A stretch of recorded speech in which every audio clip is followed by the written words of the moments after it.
Powered by the Montana Television Network. This is the 5:30 News on Q2, Montana's news leader.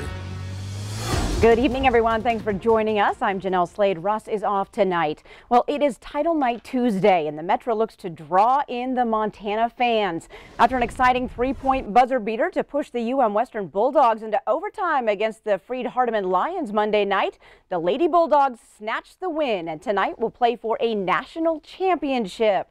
Montana fans hopefully filling the Rimrock Auto Arena tonight as the Bulldogs take on the Oklahoma City Stars for the NAIA National Championship. Q2 Scott Breen is standing by live at the Rimrock Auto Arena tonight. Scott, I can tell you I thoroughly enjoyed last night's game. The three-pointer from Bree King to push the game into overtime. The crowd went wild. Can we expect that much excitement tonight? I would think so, absolutely, in a championship game. And I know it's rare when you're at Rimrock Auto Arena, you personally, for a college basketball game, but you got to see maybe the best yet. And Bulldogs fans are hoping that there's more to come tonight. As it is, Western and Oklahoma City, an hour and a half from now, 7 o'clock tip-off in the championship. In the meantime, we're joined by Dan Robinson of the NAIA. You've been in Billings for about a week, and now you probably feel like this is home, right? Yeah, my wife, I'm not sure she quite remembers what I look like. I'm ready to get home, but it's been great here. What's been your perspective from the NAIA? A three-year tournament run. This year we had pretty decent attendance, but how would you grade Billings? And you don't have to give us an A just because I'm asking. I'm not fishing for compliments, but compared to when it was in Kansas City and whatnot, what kind of grade would you give us here in Billings? So I would definitely say that it's improved over time.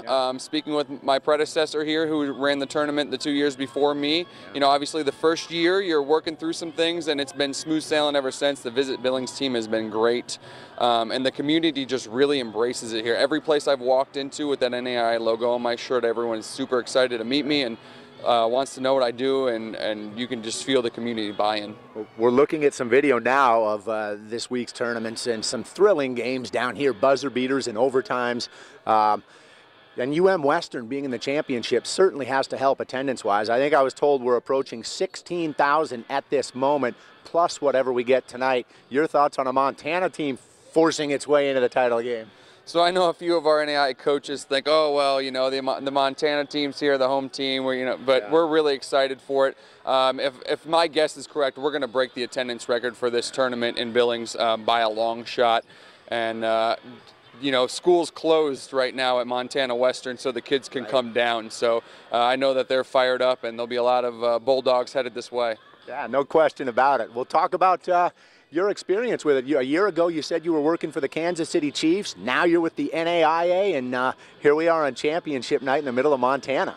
Yeah, this tournament's great. It's crazy. You get 32 teams in one place, and it's kind of survival of the fittest. You got 6 games in 7 days.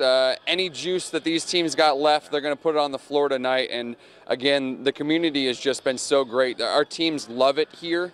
They just feel the love. Final question. It moves out of Billings next year. Real quickly, in 15 seconds, talk about the format we have on deck. So we have one more year here in Billings. I was thinking this was the final. No, we got one more year. Do. Yes, Good. One more year here in Billings, and then it will go to Sioux City, Iowa, but there'll only be a 16-team final site, and we'll have 16 opening round pods of 4. Okay. So it'll be a little more spread across the country, and then a smaller final site. All right, well, this is it then. Hey, we'll see what Western does tonight, and we'll bring the tournament back for one more year next season. In the meantime, I'll be back in sports to show you how Western got it done and what you can expect in tonight's title game. Jeanelle? All right, thanks so much, Scott.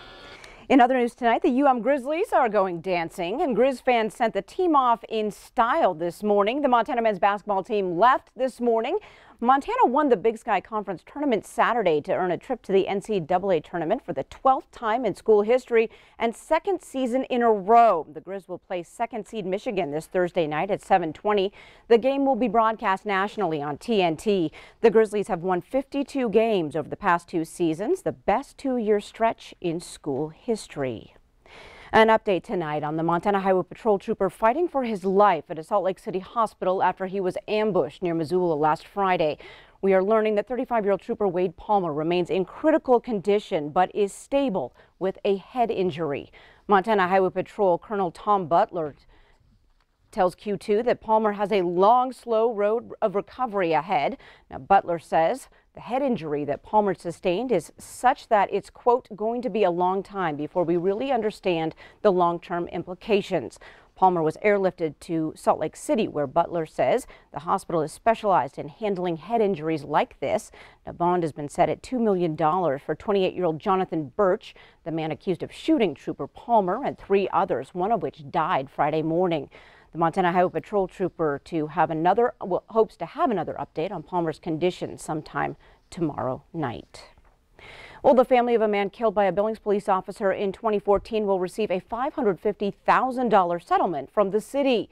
The family of Richard Ramirez will receive that settlement. Attorneys representing the city say the money will be paid through the city's insurance pool. Ramirez was shot and killed in April 2014 by Billings police officer Grant Morrison following a traffic stop. The city maintains that Morrison acted reasonably but agreed to settle to avoid the costs of a jury trial. Well, Republicans in the Montana House today advanced the session's major spending bill with no significant changes.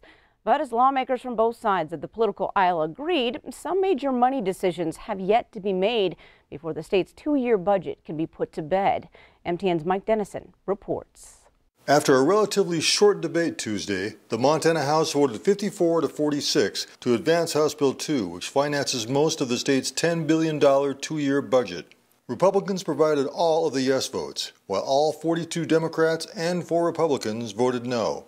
House Democrats tried a dozen times to add some of their priorities to the bill, such as state funding for preschool. But each time, those efforts failed on mostly party-line votes. At the close of the debate, Democratic House Minority Leader Casey Schreiner said he was disappointed that Republicans keep making excuses for not funding vital programs that are worth the money. Again and again, we get told stuff's going to happen in the future.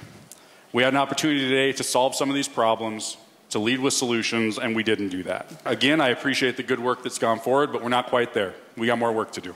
The sponsor of the bill, Republican Representative Nancy Balance of Hamilton, said the current status of the budget has about $5 million of unspent money, but that doesn't account for several big proposals still in the process, such as Medicaid expansion or an $80 million infrastructure bill. But as the remaining bills come through the process, again, we still have hard decisions to make, not just in appropriations, but in your committees as well, as you see bills with money on them, with appropriations on them, with transfers, or with revenue. After a final vote this week, House Bill 2 heads to the Senate for consideration. And as Representative Balance said, many votes have yet to be cast on some big money proposals that all must fit into the budget puzzle in the weeks ahead. Reporting from Helena, Mike Dennison, MTN News. Thanks so much, Mike. Now, the 2019 legislative session is scheduled to wrap up its business, including the state budget, by the end of next month. Well, we are finally exiting the 13th coldest and 5th snowiest winter that Billings has ever seen. The sun is shining and all signs point to spring. Q2 Zoe Zandora takes a look back as we all move forward. March 19th marks the last day of winter. Snow is still on the ground, but spring bloom is right around the corner. But this winter was no cakewalk, with snow chills at times dipping into as low as 50 below in some parts of Montana. Now, the Treasure State's 2018-2019 winter was so cold at times, it even made the Washington Post headlines. Cecil Johnson, a garden specialist at Billings Hardware and Garden, says they even ran out of snow shovels this winter. And so we ended up selling a lot of snow melt and a lot of snow shovels.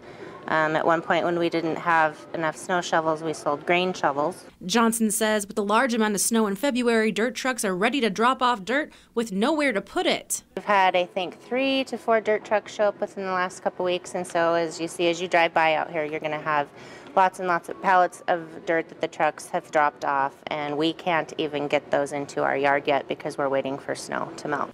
And with spring in bloom, can we start planting seeds in our garden yet? Johnson says it might be a little too soon. Because we had that cold snap, I don't think people are going to find it as easy to get in their gardens this year. There is going to probably be a lot of frost this season down in the dirt, so it's going to take that much longer in order to plant them. You can plant anything inside, but we're talking outside. That'll be a little bit yet. Now, our winter here in Billings was pretty ordinary through January, and then February hit. It was the second coldest and third snowiest on record. Now, springtime is more apt to turn on a dime, so be prepared for whatever comes your way. But soon enough, the whites will be melting and we'll be hitting the greens. In Billings, Zoe Zandora, MTN News. Thanks so much, Zoe. And Zoe reminds us the coldest days of winter in Billings were this month on March 3rd and 4th at -19 degrees. Coming up on tonight's 5:30 News, our neighbors to the north are looking to give us a helping hand in tackling the opioid crisis. We will take a look. And coming up in weather, well, we've already talked about it. The vernal equinox arrives tomorrow. So what exactly time do we get to see the first day of spring? It arrives at 3:58 p.m. on Wednesday afternoon. And we'll tell you what the weather's going to do for the first day of spring coming up in a few more minutes. You're watching MTN News with Jeanelle Slade and Russ Riesinger. Storm Tracker weather with Bob McGuire. And sports with Scott Breen. This is the 5:30 News on Q2, Montana's news leader.